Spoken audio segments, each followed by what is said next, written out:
이것이 봅니다. 이것은 마태복음 2장 봅니다. 마태복음 2장 1절로 마태복음 2장. 마태복음 2장 1절. 자, 마태복음 2장 1절 2절. 같이 한번 크게 읽을까요? 시작. 왕 때에 예수께서 유대 갈릴리에서 나시되 동방으로부터 박사들이 예루살렘에 이르러 말하되 유대인의 왕으로 나시니가 어디 계시냐? 우리가 동방에서 그의 별을 보고 그에게 동방으로 왔노라 하니. 그리고 뒤에 보시면 몇 절이에요? 9절. 9절 하겠습니다. 9절. 자, 9절 찾았어요? 시작. 박사들이 많은 말을 듣고 갈새 동방에서 보던 그 별이 문득 앞서 인도하여 가다가 아니 거기에 머물러 서 있느니라. 그들이 별을 보고 매우 크게 기뻐하고 기뻐하더라. 아멘. 오늘 본문의 말씀을 가지고 어디 계시뇨?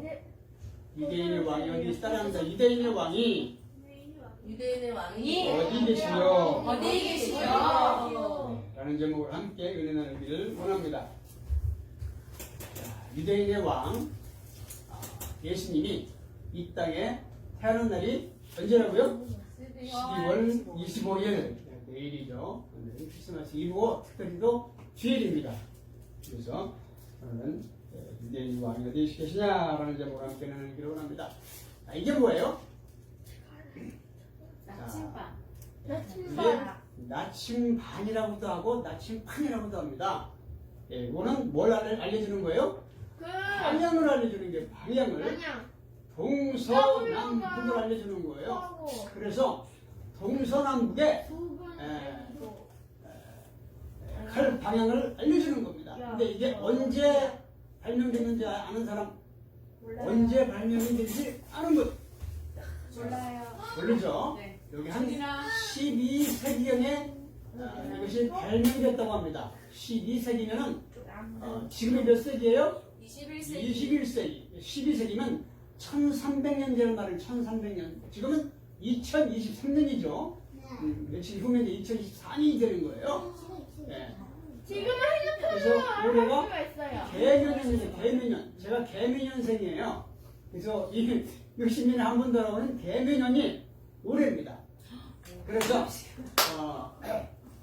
근데 이 동방 박사들이 이때는 내비게이션이 없죠. 그러니까 그들은 방향을 갖다 잘 모르는 겁니다. 지금은 또 뭐가 있어요? 지금은 내비게이션이라는 게 있어요. 내비게이션. 이게 핸드폰을 보면은 길을 갖다가 알려주는 내비게이션이 있어가지고 오른쪽으로 가세요. 몇 미터 위에 왼쪽으로 가세요. 턴하세요. 다 알려줍니다. 그런데 동방 박사들은 이거를 몰랐기 때문에 할 수가 없어요. 갈 수가 없어요. 그럼 뭘 보고 갔어요? 별을 보고 갔어요. 근데 동방 박사, 이 박사라는 말이 이때는 뭐를 이야기하는, 이 사람들이 뭐를 얘기하냐면은 별을 연구하는, 지금으로 말하면 천문학자, 점성술가라고도 하고, 별을 보고 점을 치기도 하고, 별에 변하는 것을 보고서 그걸 이 천하를 갖다가 분간하는 사람들이었어요. 그래서 이상한 별이, 큰 별이, 그동안 안 보였던 별이 막 보이는 겁니다. 그래서 이들이 그 전설을 따라가지고서 이 별이 있으면 분명히 위대한 인물이 태어난다, 메시아가 온다 라는 말을 그들이 알게 되었던 겁니다. 그래서 이분들이 어디에서부터 왔어요? 바벨론에, 바벨론 쪽에서 왔어요. 그럼 바벨론이 어디냐? 바벨론이 어디냐? 바벨론은 이스라엘이 하나님의 말씀을 잘 들을 때는 하나님이 그들을 부강하게 만들어줬어요. 부강하게 만들어줘가지고서 이 지방을 다 점령을 해서 다스릴 수 있게 만들어. 그런데 이들이 하나님의 말씀을 어기는 겁니다. 우상을 섬기지 말라 했는데 우상을 섬기는 겁니다. 왜 우상을 섬겼을까요? 그동안 자기들이 섬기는 하나님은 계속 하나님만 섬기다 보니까 타성이 젖어가지고서 고리타분해 보이는 거예요. 그러니까 다른 신들을 보니까 막 희한하게 말이죠. 이상하게 꾸미고 막 멋있어 보이는 거예요. 그래서 우리 집에 없는 것들이 보면은 다른 사람이 가지고 있으면 그게 탐나죠. 신기합니다. 그래서 그거를 갖고 싶어. 막상 가져서 집에 갖다 놓으면 어떻게 돼요? 또 식상해. 그리고 또 다른 거를 또 구해. 그래서 이 사람들도 마찬가지. 하나님만 섬기다 보니까 하나님은 똑같이 그들에게 절기가 되어지는 제사를 드려주고 뭘 잡아야 되고 하면서 계속 똑같은 걸 하다 보니까 이들에게 식상한 것이 보이는. 그러니까 이상한 신들이 가지고 있는 그 이방인들을 보니까 너무너무 멋있어 보이는 거예요. 그래서 그를 숨기고 하나님이 하지 말라 했던 것들을 하다 보니까 이미 선지자, 예언자들을 통해서 하지 말라고 계속 경고했음에도 불구하고 그들을 안 듣는 거예요. 결국 하나님이 어떻게 해요? 그들을 멸망을 시키는 겁니다. 멸망을 시켜가지고 바벨론이라고 하는 엄청난 나라에 그들이 잡혀가게 되었어요. 그죠? 잡혀가는 겁니다, 지금 이렇게. 그래서 이스라엘에서 바벨론으로 끌려가는 겁니다. 그럼 이 거리가 얼마나 되느냐? 우리나라가 무슨 반도라고 하죠? 무슨 반도? 삼천리 반도. 삼천리면 몇 킬로가 될까요? 삼천리면 한 750km가 되는 거예요. 750km. 그러면 백두산부터 한라산까지 쭉 가보면 한 750km가 되는 겁니다. 근데 바벨론까지 거리가 1500km가 1500km. 그러니까 왔다 갔다 하는 거리는 엄청나게 먼 거리입니다. 그래서 이 엄청난 거리를 그들이 끌려갔어요. 그래서 이 거리에서 동방박사들이 또 베들레헴으로 오는 겁니다. 뭐를 타고 왔어요? 낙타를 타고 왔다고. 낙타를 타고 걸어오면 너무너무 힘드니까 낙타를 타고 오는데 여러분 낙타가 빨리 갈까요? 느리 갈까요? 느리게. 또 빨리 가면은 또 낙타가 힘들어서 죽어요. 그러기 때문에 낙타를 타고 오는데 느리게 올 수밖에 없죠. 자, 지금 바벨론은 저쪽이에요. 지금 보면은 이쪽에 이렇게 돼 있죠. 이라크라고 하는 나라. 바벨론이 이쪽에 있어요. 이라크라는 나라 쪽에. 그래서 여기서부터 1500km를 갔다가 오는 겁니다. 근데 오는 길에 보면은 그냥 빨리 올까요? 시기가 한 105일이 걸립니다. 105일이면 3달하고도 열흘이 거의 되는 거예요. 그래서 그들이 1월 15일 날 경에 떠났는데 2월, 3월, 4월, 5월 1일 날 도착을 하는 겁니다. 여러분 3달 반을 갔다가 거의 가는 길인데 자 여기 보면 누가 나와요? 강도를 만난 사마리아인이 나와요. 이들이 베들레헴에서 여리고로 가는 길이에요. 그러면 베들레헴과 여리고 사이에는 그래도 사람들이 많이 다니고 하는 그런 길이에요. 그럼에도 불구하고 강도가 나오는 거예요. 그런데 이들이 가는 길은 몇 킬로? 1500km. 엄청나게 먼 길이기 때문에 강도가 몇 킬로? 강도뿐만 아니라 막 거기에는 엄청난 위험이 도사리겠죠. 엄청난 위험이 도사리는 거예요. 근데 이 길을 3달이 넘게 와야 되는 겁니다. 그러면 우리는 보통 보면은 이 동방박사는 3명이라고 말하잖아요. 3명. 왜? 예물을 3개를 드렸으니까. 근데 성경 말씀에 어디에도 봐도 3명이라는 말은 나오잖아요. 동방박사들이 예물을 3개를 드렸다라고만 나오는 거예요. 그러니까 이 동방박사들은 이때 보면은 부유한 사람들이었어요. 부유했어요. 그래서 3시 오면 어떻게 돼? 강도 만나서 죽을 확률이 엄청 많죠. 그러니까 또 3달간 자기들이 뭘 먹고 살겠어요? 돈이 많지만은 맨날 사먹을 수 없어. 지금처럼 뭐 가게가 많아가지고 뭐 가게만 막 사먹을 수 있는 시대가 아니었잖아요. 그러니까 이들은 하인들도 데리고 또 자기들을 지켜줄 사람도 데리고 가야겠죠? 그런 사람들과 함께 여정을 떠나는 겁니다. 아마 많이 떠났을 것 같아요. 왜? 죽으면 안 되잖아요. 별을 보고 떠났지만은 위험한 일들이 엄청나게 많은 거예요. 이때. 그래서 그들과 함께 떠났겠죠. 그리고 3달이 넘는 거리를 갔다가 떠나는 거죠. 그리고 귀한 예물을 가지고 왔기 때문에 이걸 또 도적마중 만들잖아요. 여러분 금, 지금도 보면은 금이 엄청나게 비싸죠? 자, 금이 얼마일까요? 금이 1kg. 우리 보통 이제 은행에 보면 뭐 골든 바를 해가지고 요거만 해가지고 이렇게 금을 갖다가 만들어 놓은 게 있죠? 금. 요 1kg이 얼마일까요? 1kg이 지금만 한 8,500만 원 넘는답니다. 8,500만 원. 그 금 하나가 얼마나 보다. 그러니 이때도 그 하나님의 귀한 걸 가지고 간 거예요. 금과 유향과 몰약 이거 세 개가 다 넘치는 귀하고 비싼 거예요. 그래 이걸 도둑을 맞으면 되겠어요, 안 되겠어요? 안 되죠. 그러니까 이걸 또 복원을 잘 해야죠. 그래가지고 그들이 그걸 다 복원해가지고 가는 겁니다. 하다 보니까 바로 일들이 벌어지겠죠.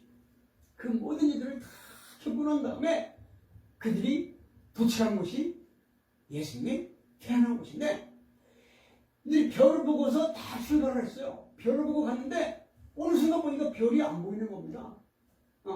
별이 딱 보여가지고서 예수님이 있는 베들레헴으로 딱 갔으면 헤롯을 안 만나가지고서 예수님 앞에 경배하고 갔을 것인데 가다 보니까 별이 안 보이는 거예요. 우리도 살다 보면은 나침반이 있어가지고 내비게이션이 있어가지고 이렇게 저렇게 다 알려주면 우리 인생이 그렇잖아요. 인생은 앞이 잘 안 보이는 겁니다. 내일을 몰라요. 그렇기 때문에 그 길을 헤맬 수밖에 없어. 그러나 그걸 안 해내기 위해서 어떻게 돼요? 우리는 주님 앞에 나온 거잖아. 예수님 앞에 나와서 기도하고 예배하고 하나님 말씀을 잘 들으면 그 길이 신력함으로 인도가 받을 수가 있어요. 그런데 이 동방박사 같이 하나님의 말씀을 이들은 알았을까요?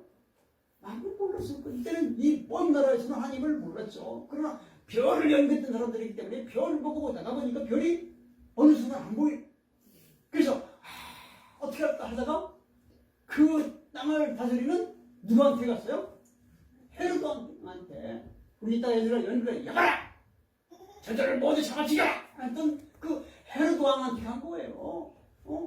그래가지고 헤로도 왕한테 물어보는 거예요. 우리가 별을 보고서 이쪽에 왕이 태어난다고 해서 그 왕을 보내고 왔는데 혹시 아십니까? 라고 물어보는 거예요. 근데 헤롯이 누구예요? 헤롯이 그 땅의 분봉왕인 거예요. 그 땅을 다스리는 로마로부터 위임을 받아가지고 이스라엘을 다스리는 왕인 거예요. 근데 자기가 왕인데 자기 말고 다른 왕이 태어났다고 하니까 어떻게 되겠어요? 그래 내가 왕위를 물려줄게 라고 그냥 순순히 물려줄까요? 아니요. 아니죠. 겉으로는 동방박사한테 말하죠.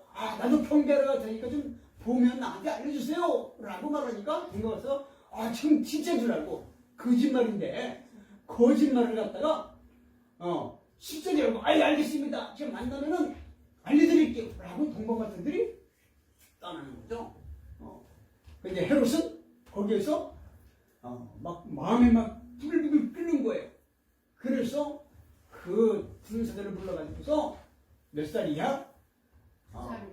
2살 이하의 모든 남자애들은 만난 대로 다 죽여라! 해버리는 거예요. 그래서 동방박사들이 이제 예수님이 태어난 곳을 다 가는 겁니다. 가가지고서 예수님이 태어난 곳을 방문하게 되는데 딱 가다 보니까 별이 다시 보이는 거예요. 별이 아까 안 보였던 별이 다시 탁 보여가지고서 그들을 베들레헴으로 싹 인도해주는 겁니다. 베들레헴으로 싹 인도를 해줘. 자, 그러면 예수님이 태어난 게 이제 2살 이하니까 금방 태어나서 본 것이 아니죠. 이들이 본 거는 조금 시간이 지났겠죠. 왜? 3달 반을 갖다 걸어가지고 왔으니까. 그래서 이 별이 가다가 베들레헴에 딱 가다가 멈춘 겁니다. 거기서 이 큰 별을 보고서들이 여기구나 하고 가서 보니까 정말 누가 있습니까? 예수님이 거기에 있는 거예요. 그래서 고생해가지고 3달이 넘는 그 엄청난 그 어려움을 겪으면서 왔던 그들이 결국 거기에서 예수님 만나가지고서 그들이 귀한 도배하고 황금과 뭐가 있어요? 유향과 머리야. 이 세 가지 샴푸를 갖다가 가지고 있던 거를 가지고서 했는데 그래서 오늘도 우리가 뭘 했어요? 예배 전에 우리는 이렇게 먼저 헌금을 드리죠. 예물을 드리는 거예요. 그래서 예물을 갖다가 드리면서 자신의 예물은 뭐예요? 내 마음을 드리는 거예요. 내 마음. 제가 이렇습니다. 제가 하나님을 이렇게 섬깁니다. 제가 주님을 섬깁니다라는 마음을 가지고 예배 때 와서 예물을 드리는 거예요. 이들도 아주 귀하게 귀한 거예요. 아까 황금이 엄청 비싸다고 했죠? 유향도 비싸. 유향, 향수 나는 거예요. 몰약은 썩지 말라고 하는 거예요. 썩지 말라고. 이것이 이때는 엄청 귀했어요. 엄청 비싼 거죠. 이것들을 가지고 가져와서 예수님을 예물을 드리는 거예요. 그래서 그 예물을 받으시고 그들에게 꿈에 나타난 거예요. 꿈에 나타나가지고서 너희는 헤롯 왕한테 가지 말고 곧장 네 나라로 가라 라고 꿈에 알려준 거예요. 왜? 안 알려줬으면 어떻게 돼요? 헤롯한테 약속했잖아요. 내가 예수님을 만나면 알려주겠습니다 라고 말했는데 하나님이 나타나서 말 안 해줬으면 곧장 와가지고 말했으면 예수님은 거기서 절명할 수도 있잖아요. 돌아갈 수도 있잖아요. 그러니까 하나님이 꿈에 나타나가지고서 헤롯 왕한테 가지 말고 네 나라로 즉시 가라 라고 말을 해줄게. 그래서 예수님이 자기 나라로 가는 그들 때문에 하나님이 살게 되었던 겁니다. 그래서 예수님이 이 땅에 오신 목적이 뭐예요? 이 땅이 너무나 죄가 많은 거예요. 죄가. 지금도 엄청난 죄악들이 이 세상에 막 파헤치고 있죠. 속이고 죽이고 요새 또 한국에 뭐가 많으네요? 마약이 지금 또 많이 나오고 있어요. 마약이 막 연예부터 해가지고 마약을 갖다가 막 지금은 마약을 먹어도 마약을 검출을 못하는 그런 시대가 되어졌어요. 이상한 마약들이 막 돌아가지고서 옛날에는 마약을 먹으면 이것이 몸에 남아가지고서 뭐 머리털 같은 거 뽑으면서 검출이 됐어요. 근데 지금은 머리털을 뽑아 검사를 해도 검출이 안 되는 마약들이 막 생겨난 거예요. 그러다 보니까는 너무나 마약을 피치하기가 힘든 이 시대가 돼요. 거기다가 요새 또 동성애라고 해가지고서 이상한 그런 일들이 벌어지고 있는 그런 시대가 되어지고 나서 그래서 이때에 우리가 어떻게 하면 예수님을 잘 믿을 수 있을까?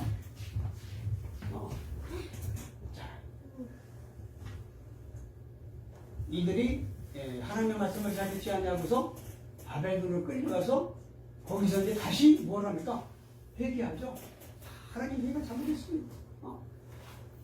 하나님 회개합니다. 회개하면 하나님이 용서해 줄까요? 용서 안 해줄까요? 용서해 주는 거예요. 근데 진실된 회개를 해야 되는 거예요. 입에 빨리 주님 제가 잘못했어요. 용서해 주세요. 이러면 하나님이 용서해 줄까요? 아니요. 우리의 마음이 중심을 보시잖아요. 그러니까 정말로 이 사람이 회개했는지 아닌지를 아는 거예요. 그러려면 어떻게 돼요? 거기서 고생을 해야 되겠죠? 엄청나게 고생을 하는 겁니다.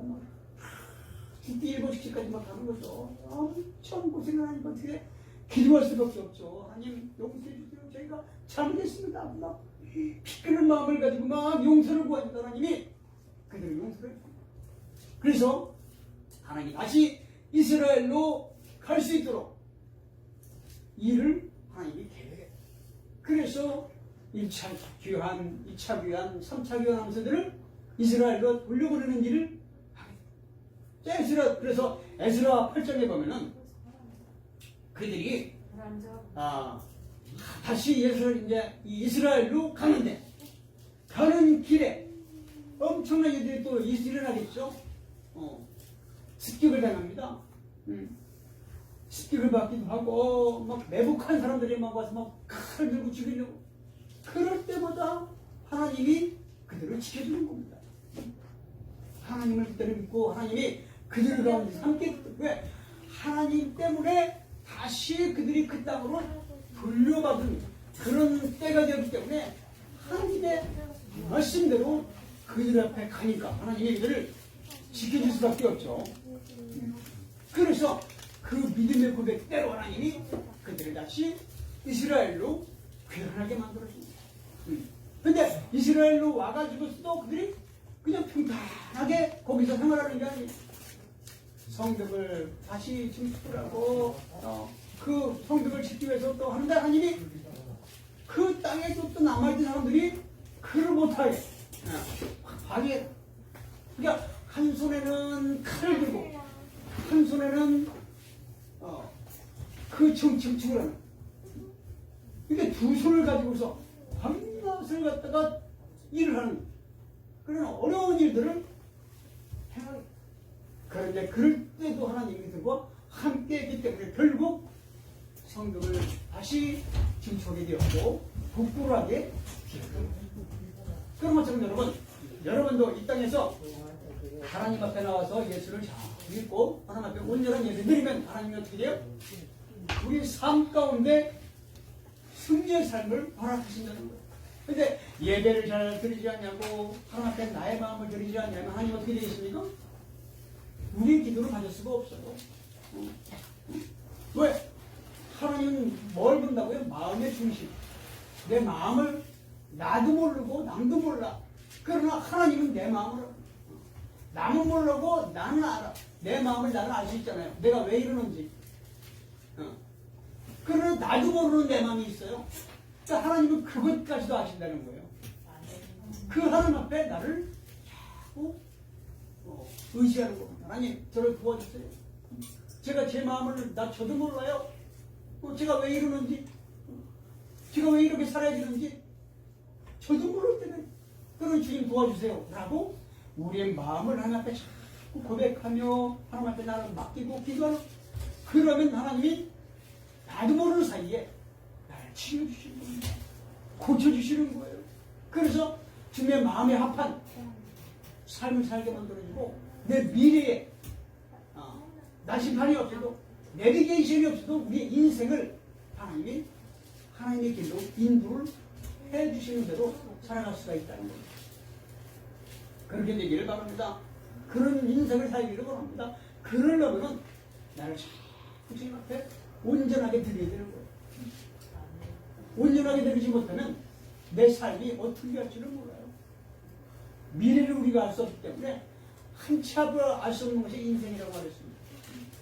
우리 성경에도 10길 물속은 알 수 있다. 10길 물속. 그 깊은 물속은 지금 물이 맑은지 더러운지를 알 수 있지만 우리 마음은 한치밖에 안 되는 이 마음을 알 수가 없다고 말하는 거예요.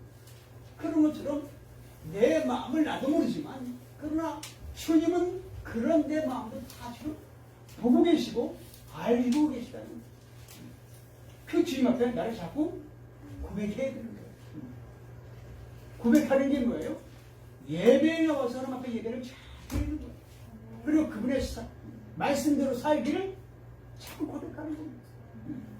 우리가 이게 말씀을 막 외웠잖아요. 그 말씀을 외운 대로 자꾸 사는 거예요. 그러다 보면은 우리의 삶이 시온의 대로 활짝입니다. 엄청난 그 어려움 가운데서도 하나님이 나를 지켜주어서 위험천만한 일을 당할 수밖에 없는 환경임에도 불구하고 하나님이 나를 지켜주신다는 겁니다. 그렇게 되기를 원합니다. 그러려면 예수님 앞에 나의 마음을 자꾸 드려야 되는 거예요. 저런 마법가로 태어난 주님이시지만 그 주님이 왜 이 땅에 왔다고요? 우리 죄 때문에. 원래 주님은 이 땅에 오셔가지고서 그렇게 핍박받을 이유가 없는 거죠. 죽어야 될 이유가 없는 주님인 거예요. 그런데 그 주님을 하나님이 우리 인간을 너무 사랑하기 때문에 예수님을 이 땅에 보낼 수밖에 없었고 죽일 수밖에 없었던 거예요. 여러분 우리 조금만 아파도 얼마나 상처나도 얼마나 아픕니까? 어저께 우리 하율이가 눈이 아파가지고 막 가려서 미치긴 엄청나게 이렇게 조금 아픈 것도 우리는 버티지 못하는데 예수님은 그 엄청난 채찍에 맞고 결국은 칼에 찔려가지고서 심장이 뚫려가지고서 피와 물을 다 쏟고 돌아가십니다. 십자가에 매달려가지고 십자가에 못을 박혀. 여러분 손에다 한번 모자 한번 박아봤어요? 저는 박혀봤어요. 일을 하다가 팍 쐈는데 그냥 들어가 버린 겁니다. 그래 빼기를 뺐습니다. 근데 얼마나 아픈지 몰라요 이게. 근데 주님은 그런 대못을 이때만한 대못을 갖다가 손과 발에 박혀졌어요. 그 주님이 얼마나 아팠을까요? 근데 우리는 조금만 상처나도 아픈데 그 주님의 그 모든 고초를 겪은 이유는 나 때문입니다. 인간의 죄 때문에 그 주님이 바로 12월 25일 날 이 땅에 오신 거예요.